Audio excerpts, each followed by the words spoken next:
This Adventure for Life. I'm Joel, and today we're going to do a review of the interior of the Grenadier after my 15,000 plus cross country trek. All right, so again, this review, I'm saying it's after the 15,000 mile cross country trek, but I've actually got 28,000 miles on this vehicle now. And so, this review encompasses that entire, span of use of the vehicle. So first thing is, now obviously going to talk about the good first. First thing is seat comfort. Very happy with the comfort of the seat. These Recaro seats are great, and I'm very pleased with them. The seat adjustment, you've got the front to back here, you've got the kind of up and down here, and then you've got the back angle there, and the adjustment's very good. Again, you kind of like the electric 15-way adjustable seats, but these are nice just like they are. The seat heaters. I don't think I've ever been in a car with better and quicker heating up seat heaters than the Grenadier. So that's not something you really think of with a Grenadier, but they're very good. The cabin noise, very low cabin noise to me, especially for a car with these kinds of tires, with that upright windshield, with that raised air intake device, and with the roof rack on. The cabin noise is just, I'm going to call it minimal. There's really no creaks, no rattles. The one thing that I've mentioned before and others have mentioned, and I'm going to say it again here, is this table. Now, interestingly, you remember I put this towel in there to get rid of some of the rattling that I heard. But as my trip went on, I kept hearing it more and more and more. And I'm like, well, the towel's still in there. What's going on? Well, it turned out that this screw right here backed itself out and fell out. And I discovered that several of these screws were loose. Well, so this is what was creating a lot of the rattling noise, that screw right there being loose. So I tightened that, and it is, all that noise is gone. Okay, visibility. The visibility out the front is very good. Out the side is quite good, going both directions. You do obviously have the B-pillar there and the headrest for the seat, but I think the visibility is quite good.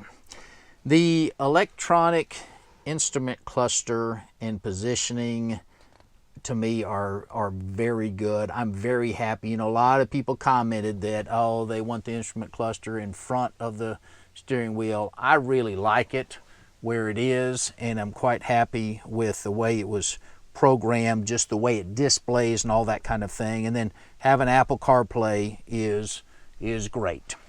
The footwell, the driver's side footwell, again, I'm putting this in the good category. To me, there's plenty of room there. Maybe it looks a little small. One thing I did, and I mentioned this, and y'all don't think I'm weird, but I started driving with my flip-flops on, and as soon as I'd get in and start the car, I'd take my flip-flops off and drive barefooted, and it's amazing. I'm going to stick my shoe up there real quick. That shoe takes a lot of room. When you take that shoe off, there's a lot more room in the footwell, and so that's how I did my driving. Of course, people will say, well, you shouldn't have to do that. And you don't have to do it, but I did get a lot more room in the footwell when I was driving barefoot. This armrest here, this really is, a lot of people have commented on this, it's really nice to have that armrest up there. The handhold on the passenger side, as far as getting into the vehicle, that handhold over there helps a lot. There are already aftermarket versions to put on the driver's side here because it needs one. Cargo space. I think the cargo space is good. I'm not giving it a great. You got that on each door. You got the cup holder. You obviously have that interior, or the console, center console there, and then you have the storage space in the back, which, you know, had luggage, had a variety of things back here, had an air compressor, had a variety of things back here, and the space is quite good. The buttons and the controls and the cruise control and all that, I was quite happy with. These buttons on the steering wheel, the buttons here, I shouldn't say yeah, I was very happy with the way all those buttons worked and the way they've got them set up and whatnot. The air conditioner. The air conditioner is good. When I was in Death Valley, when I was in Saguaro, there were times when I had it on the first position, not the fourth. So now there were times that I did have it on the fourth, but not for very long. So the air conditioner, especially to me, European cars don't tend to have as good air conditioners, and this one to me is very good. The defroster, you hit the defrost button, where is it? You hit the defrost button there, and it comes on hard and fast, and it works very well. The cosmetics, just the general fit and finish, including, you know, again, a lot of people critiqued this piano black finish here in various places, but you know, I've got 28,000 miles on this thing. I didn't treat it nice. You see a lot of little, you know, rubs on that plastic, but you don't see any scratches or whatever on that. And a lot of people said, I'm going to scratch that thing up, but it's not bad. And again, to me, the fit and finish of the vehicle is quite good. The stereo's good. Now, I did end up buying, because it doesn't have a CD player, I bought this device here, that aftermarket CD player from a company called Insight, E-N-S-I-G-H-T, based in California, I believe, and was very happy with the way it worked. It takes a radio station to connect to, but it worked quite well. And then the transmission shifter. You know, I'm not going to complain about it. Lots of people have complained. Let me move my phone out of the way. Lots of people have complained. By the way, that's where I keep my phone.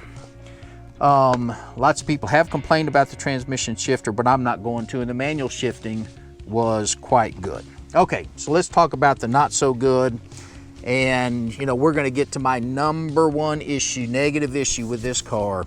And I've mentioned it before, but lots of people have the nanny systems, the speed limit warning, the lane departure warning, the driver drowsiness warning, the seat belt warning, seat belt not being connected warning. It's ridiculous. They have just gone way over the top. I watched 2 different reviews of this vehicle from people that don't own it, that just reviewed, and the number one thing they talked about, and they get that frustration in their voice that I get in my voice when I'm talking about it. You've got this fantastic this fantastic vehicle, this car that's the off-roader car. It's going to be the greatest off-roader of all time, and stupid electric systems that you can't turn off. So I literally, and I said this in the statistics video, I bet I turned off the lane departure warning and the speed limit warning 300, 400, 500 times on that trip, and it gets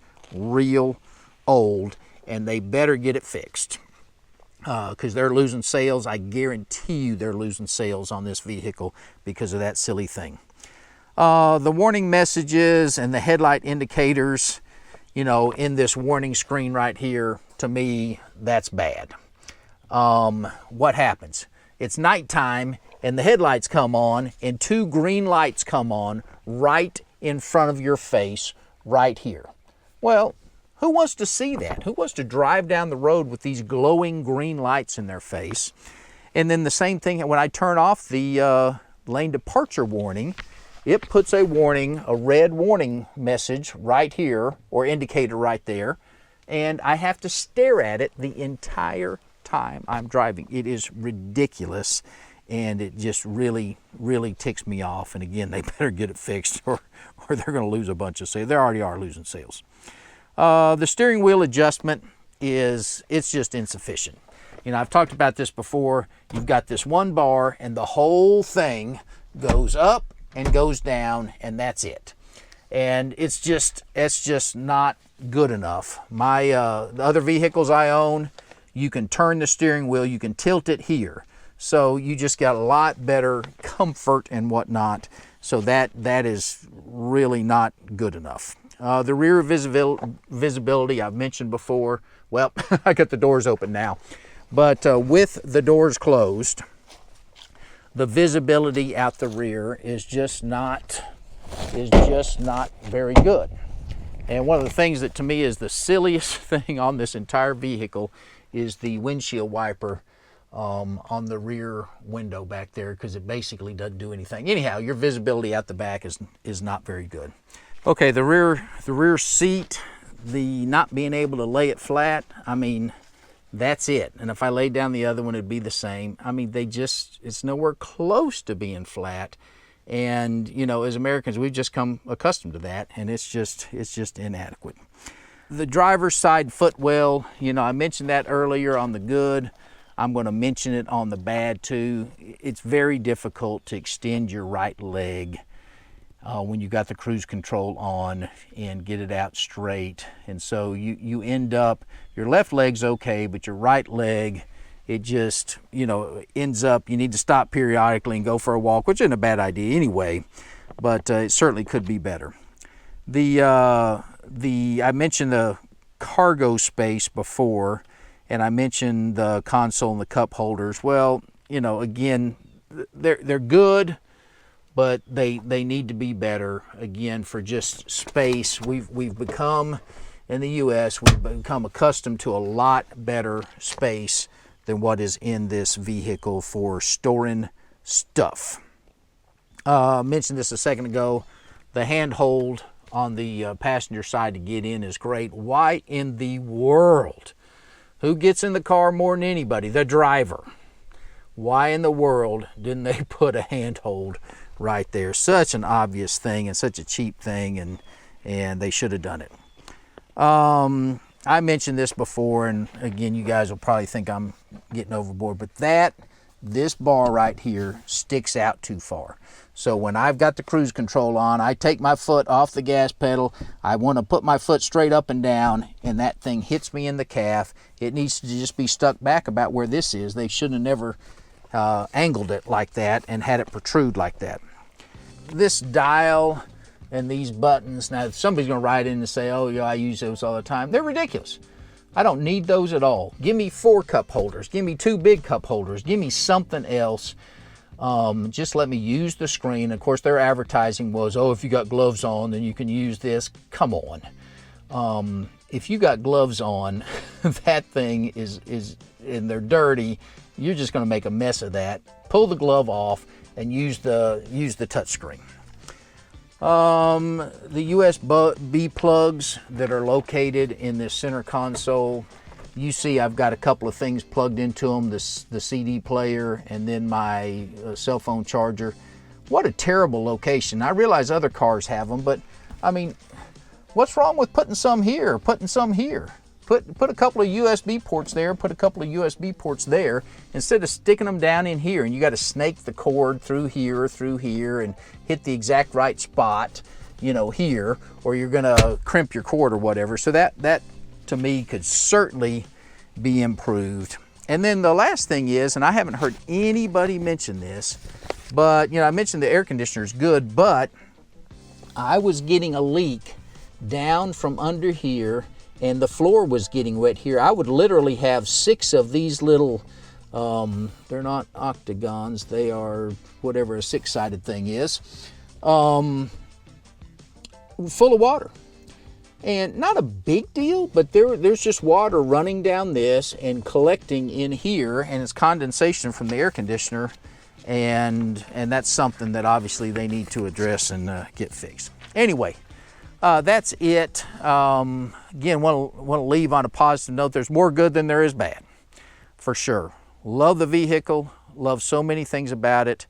They've got to get this nanny system thing fixed, or they're going to be in trouble. Because, you know, I love the vehicle. If they don't fix it, I'm going to get rid of it. I actually had another one of these on order that my wife was going to drive. Green one, she was very excited about it, so was I. But after this trip, and after the frustration associated with those nanny systems, we canceled the order. And I was thinking about the Quartermaster. I could use a truck that's like that. I'd looked at the Gladiator a little bit, but again, they got to get it fixed, or this will be the last one I ever own. All right, see you next week.